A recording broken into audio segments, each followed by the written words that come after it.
If you can spend 8 hours building someone else's dreams, you can spend 1 hour building your own. One of the most powerful ideas I've been thinking about recently is bringing your ideal future into the now. And what I mean by that is performing the same actions that you would in your ideal lifestyle, but on a much smaller scale. So let's say I want to write for 2 hours every morning for the rest of my life. Then what I'm going to do, I already do that right now, but what I did in the past is I am going to start writing for 5 minutes a day, 15 minutes a day, 30 minutes a day, 1 hour a day, and slowly increasing over the years until I can sustain the 2 hour a day writing lifestyle. Because frankly, it doesn't make sense to wait and put off what you're already going to be doing, because I'm assuming what you're going to be doing is going to be directly attributing to the work you are going to do or your life's work. And so if you're not already doing those things, then it's going to be much more difficult when you decide to finally start doing them, and you're already going to have to start small and taper up. So if you don't have the time right now to write for 15 minutes every day, you're not going to have the time in the future if writing is going to be what you're doing for work. And so the way that you dissect what actions you should be taking is what we're going to talk about soon. This whole video is dedicated to deep work and actually executing on the tasks that you're going to be doing, but slowly tapering up until you can do them longer. And so the reason I want to write for the rest of my life is just that. Right? I realized my ideal future, and I realized that I'm going to have to be writing anyways if I want to continue writing into the future. I also realized that writing was not the first thing, right? You have to try things and start to execute on fundamental tasks in order to understand what it is that you want, right? Because at first, my desires were selfish. They still kind of are, but I knew that I had to make money somehow in order to sustain or build a future lifestyle for myself. And so with that, I started on social media. Before that, I did freelancing and other things. And through that trial and error and realizing, okay, I don't like client work. I don't really care for web design anymore. I did at the time, but I outgrew it. And now I'm getting into this writing thing and I'm learning all about it and I love it, right? And I would have never stumbled on that unless I had already been working towards my ideal future. So whether it be you start writing for 15 minutes every single morning, or you just start working on the things that will bring you closer to your ideal future. That way you can figure out what you don't want and allow that to act as a self-corrective compass into figuring out what you actually do want. And then once you find that, that's the best place to be, right? Then you can just execute until you can make it further a part of your day, because it becomes seamless at that point, right? When I came across writing and understood that it is the foundation of all media and it is how I get my products and services in front of people and build a name for myself, I also realized that it helps me clear my mind. It helps me harness my creative ability. I started stacking whys behind this one action so that when I woke up, it was almost automatic that I just got straight into writing. So the next thing is that when you bring your actions from your ideal future, or the things that are going to actualize your ideal future, into the now and start executing on them, you begin to invest mental energy in a goal through focus on that goal. So you are investing energy in that ideal lifestyle that you are trying to create. And the more you do this, whether it be 15 minutes a day or an hour a day or 4 hours a day, you're investing energy or currency in a metaphorical sense here. And so the more you do it, the more you feel obligated to do it. That's how you build momentum, and that's how you find passion. You don't just find an action that you're super passionate about. Instead, you start investing mental energy into a goal. You do the actions that are required to get to that goal, and then you cultivate passion along the way, because you discover things that you wouldn't have discovered without that direct experience. And so when you don't work on this goal, you will feel as if you are wasting that currency. You're wasting that investment. And so then again, your body and your mind are going to tell you, hey, I need to get back to doing this goal. I can't get distracted, or else I'm not going to feel the progress, the momentum, the passion that I felt before. And that's how you sustain a passionate, fulfilling, and momentum-full life. And so another thing that comes into play here is my law of conceptual survival. Conceptual survival is the human phenomenon where our survival instincts have transcended the physical realm and are included in the mental. We work to survive ideas, concepts, and beliefs that form our sense of self. So if you identify or you create this goal that starts to form your perspective and how you view the world, and start acting in alignment with it and investing mental energy into that goal or your future identity, you start to slowly build that identity, right? And by conceptual survival, we are trying to survive our concept of self. And so our actions are going to align with that the more that we do these things, the more that you are consistent with the deep work that we are going to talk about here. And so with this, when you view your daily situations from the lens of your future self or from the lens of the goal that you are working towards, you are going to see life in a completely different light, right? You're going to be scrolling on social media and a post that you normally wouldn't have stopped and looked at is going to stop your scroll, and it is going to help you in the actualization of that goal. Like a fitness post is going to grab your attention more than some mindless, cheap entertainment post. And the same goes with conversations. You're going to listen from the lens of your goal and be able to filter what they say from that so you can spot the things that actually help you move towards that goal. So the main lesson here to end this little section of the video is that if you aren't working towards your ideal future, you're working towards someone else's. Because either way, we are goal-oriented creatures, and if you do not create your own goal and start to invest energy in that identity, you're going to invest energy into the identity that is assigned to you, like being a college student or having a corporate job title or being a retired at 65 years old dude, and your actions are going to follow to survive that belief, whether you are conscious or want to frame it as this whole conceptual survival thing or not. And so next, we're going to talk about the holistic daily routine. Fill your brain in the afternoons with books, learning, and socialization. Empty your brain before bed with journaling, planning, and meditation. Use your brain in the morning with creation, output, and focus. You need dedicated time every single day for creativity, productivity, and experimentation. That is what's going to help you achieve your goals, because you need the mixture. It can't only be productivity without experimentation and being able to refine along the way, or you're just executing on tasks that have been laid in front of you. And so the first objection that comes to mind here is that you don't have enough time. Dan, I don't have enough time. And that's fine. I'm not asking you to spend 4 hours a day on this, or 6 hours a day, or 8 hours a day. I'm asking you to spend the minimum amount of time you can, because if you don't, then you aren't creating your future life. Like if you aren't dedicating time and actually blocking out and focusing for that time in order to move levers toward your ideal future, then you're not going to create it. It's that simple. And you shouldn't feel like you need 2-3 hours at the very start of your journey, like a young dude who has no responsibilities. If you have a wife and kids, then yeah, you're gonna have to start with 15 to 30 minutes and work up from there, and it's gonna take a bit longer. Because that's the thing, a lot of people don't realize this or notice this, is that your psyche isn't wired for modern life, right? It's not wired for being under fluorescent lights, going and sitting in a cubicle, right?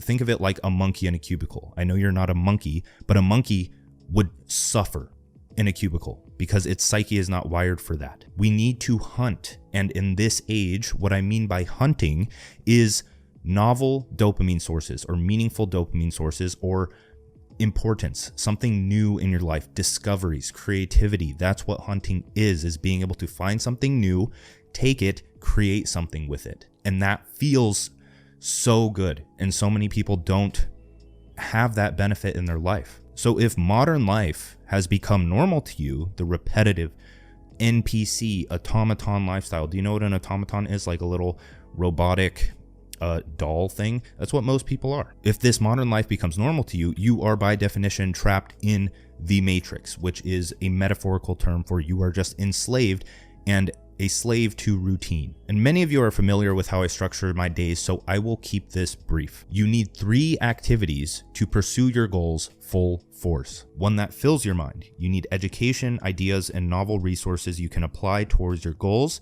This will lead to intrinsic motivation. One that empties your mind. You don't want to be trapped in a chaotic bubble of thoughts and useful ideas. That's exactly how you make zero progress. Write things down.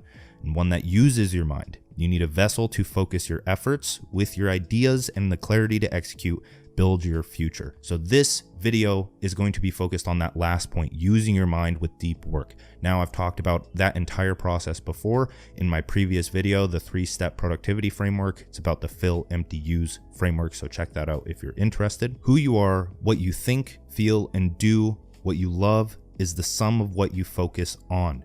Cal Newport. So now we're going to talk about the need for deep work. Cal Newport is the author of the book, Deep Work. I have it somewhere out in my living room. I've never read it, but I have been doing my own version of deep work for the past 10 years, really. I'd say probably 6 years, actually. Productivity is about getting the most effective work done in the least amount of time possible. Productivity is not about seeing who can work the longest and then wear that as a badge of honor that they can show their friends, coworkers, and peers. That's just a status game. In a world of notifications, ample options, and overwhelm, deep work is frankly no longer an option. It is a necessity. You have to block out time to work on your future or to work on your business or just to avoid conversation, notifications, or distractions as a whole. You need to sit back. You need to channel the creative firepower that you've gained through your consumption or your education or your skill acquisition,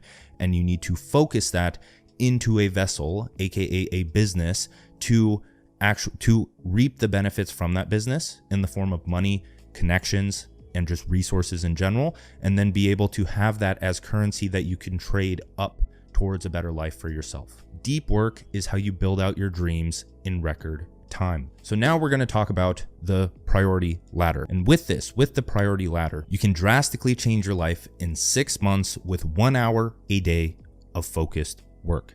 1 hour. That's it.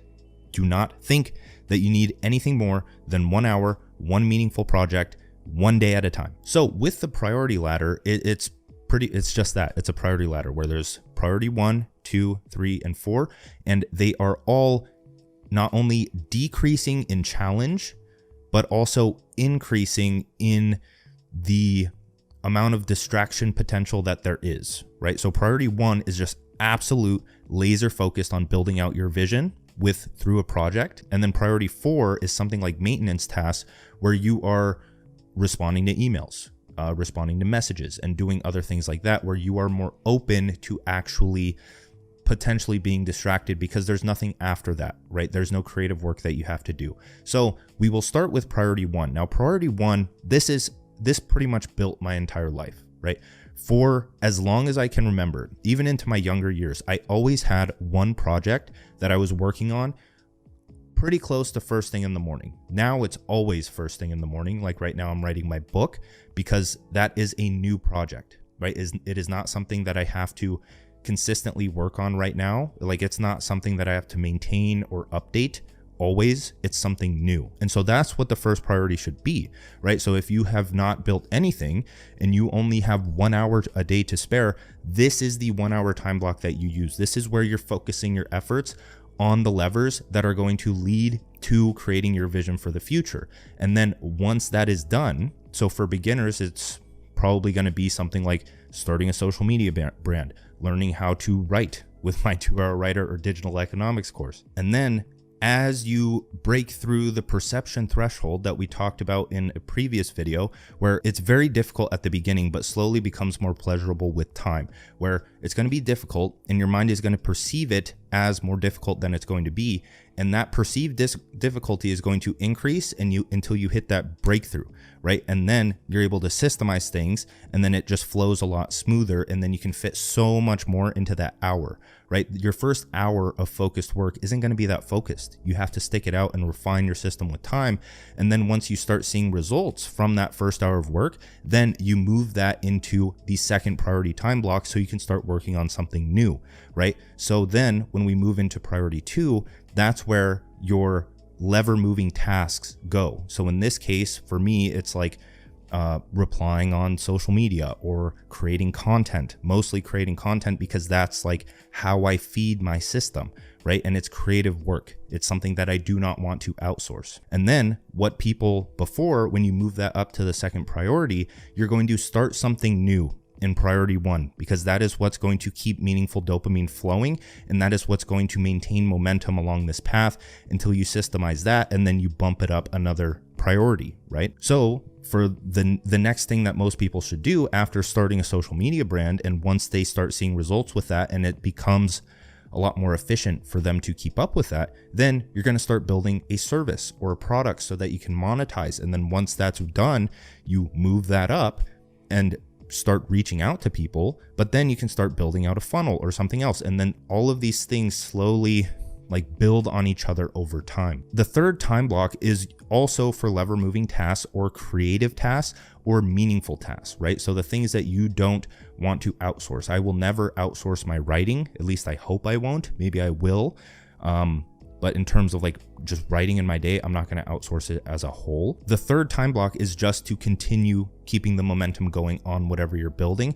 And all of this can also apply to like a corporate job or just any work that you have. You have to structure your days with this method. And so the fourth time block, or the priority 4, is for maintenance tasks. And for me, that's like checking messages, responding to messages, checking emails, responding to emails, checking the Modern Mastery community and interacting there. This is where I expose myself to people, right? It sounds kind of weird to say it that way, but if you expose yourself to messages or your phone or notifications way too early in the morning, that one rogue thought that you get from it that you think isn't of importance when you first see it, like, oh, I can touch my phone in the morning and work just fine. No, you can't. It's going to pop up, and then that alone is going to split your focus, and then that opens up room for entropy where your mind starts going to all of these different thoughts without you knowing it. That's the thing. You probably think it's normal right now for you to do that, and you think that you're doing the best, most efficient work you are, but you're not. So you push back all of the conversational and maintenance tasks to the fourth priority.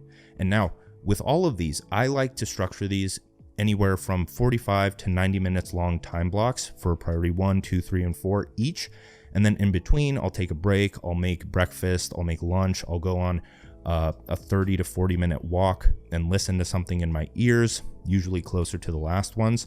But in a nutshell, that's really it. There's no reason for me to go over exactly like every little hack that I do, because the entire joy of all of this comes through experimentation, creating a way that you like doing, and just testing different techniques. So that's a technique that I'm giving you that you can test, and then you can pull some of the good things from it, put it into your own day, and slowly refine that over time until you live a completely self-made lifestyle, if you will. So if you enjoyed this process, first, I encourage you to implement it. Second, I encourage you to like and subscribe and comment.